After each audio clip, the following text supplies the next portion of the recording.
et Trachan l'a vu. Je suis tout dit. Bon appétit! Ma petite famille de 3 personnes vit dans un condominium à Etratorn. Maman, après l'école, elle doit emprunter un livre d'images. Ah, au premier étage? D'accord. Au premier étage de notre complexe, il y a une salle communautaire que tous les habitants du bâtiment peuvent utiliser librement. Ce n'était pas exactement une bibliothèque, mais on peut y emprunter des livres, organiser des réunions ou des cours, ou même faire du yoga. Mon ami Yuzuri organise un cours d'arrangement floral, j'ai hâte d'y être. J'ai invité mon ami à organiser un mini tournoi de shogi. Ma famille et moi utilisons la salle communale assez souvent, mais... il y a toujours beaucoup de gens qui traînent dans cette pièce. Et cette personne, c'est Nakamatsu. Et il semble que Nakamatsu est divorcé de sa femme. En plus, il a atteint l'âge de la retraite. Il a donc beaucoup de temps libre. À l'exception des réunions officielles, Akamatsu est sûr de participer à tous les événements. Bien que le cours de tricot soit ennuyeux, il est parti au milieu du cours. C'est bien beau, mais Akamatsu est un peu coincé.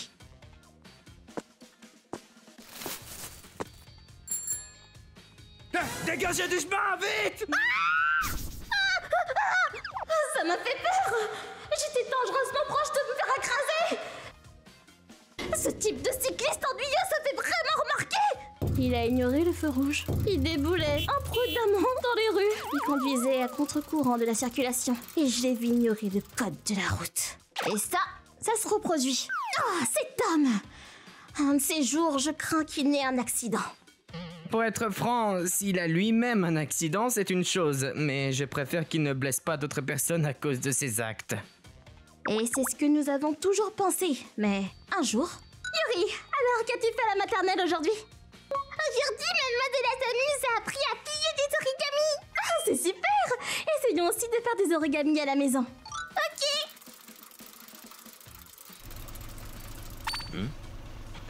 Tim! Oh, hey, papy! Dégagez du chemin! Yuri!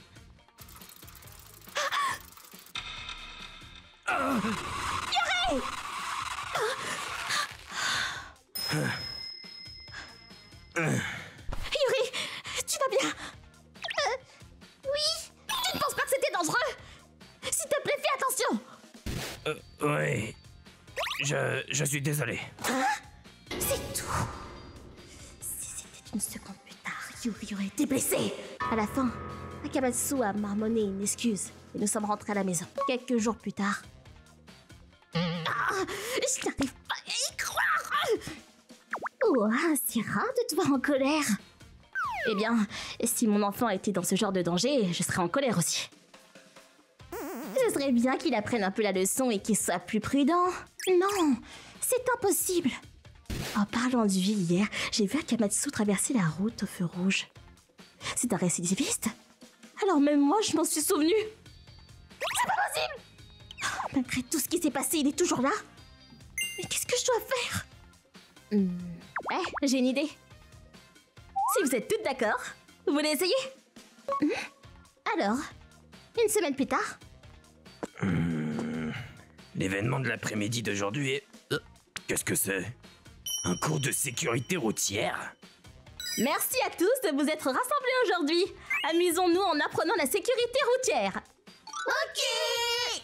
Mon amie Karine avait prévu qu'Akamatsu participerait à l'événement. Elle a donc ouvert un cours de sécurité routière. D'abord, vous avez des amis qui font du vélo, sans roue d'entraînement, n'est-ce pas? Je vais vous expliquer les règles à suivre pour bien conduire un vélo. Alors écoutez tous attentivement. C'est quoi ce bordel? Ça me concerne pas.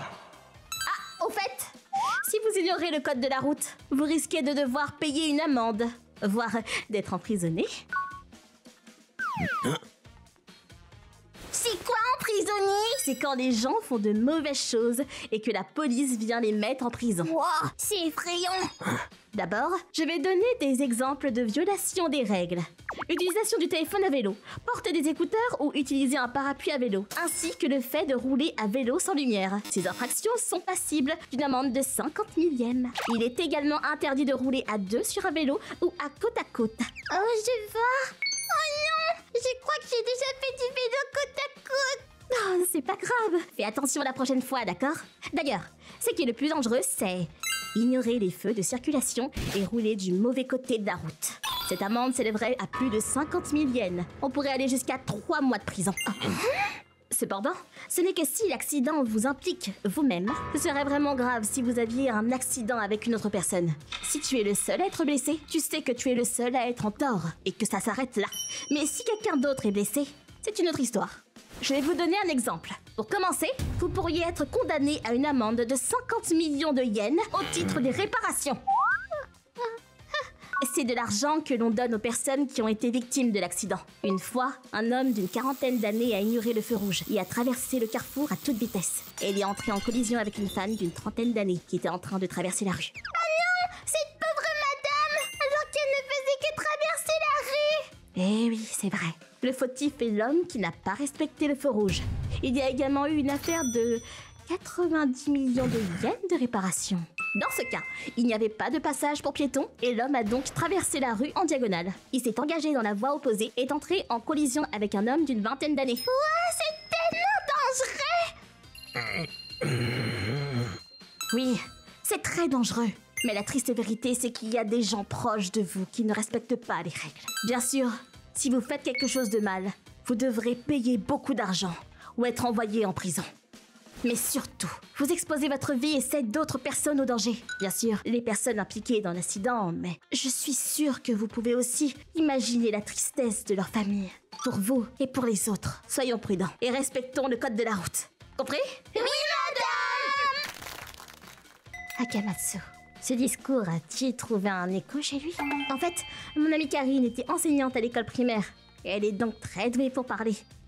Les enfants ne comprendraient pas ce qui concerne les réparations, mais elle a fait exprès pour toucher Akamatsu.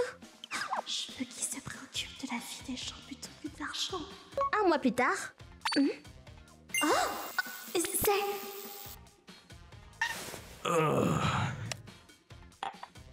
Eh ben, on dirait que le cours de sécurité routière a eu un effet immédiat, car Akamatsu respecte les règles maintenant. C'est comme s'il était une personne différente. C'est génial!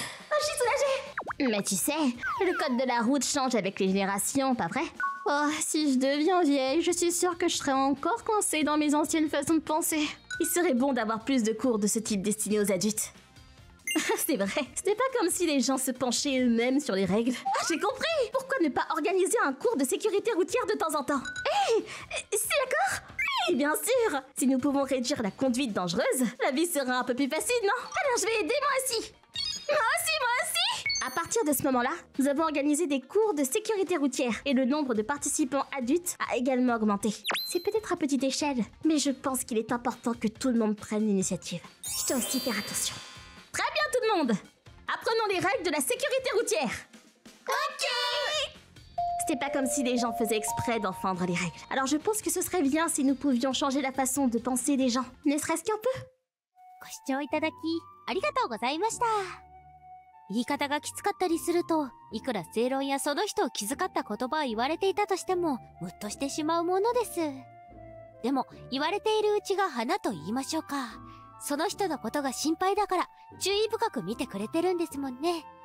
何より言う側だって勇気がいりますし、手遅れになる前に早期発見できてよかったです。皆さんはどう感じましたか？コメント欄に書いていただけると嬉しいです。また、少しでもいい話だな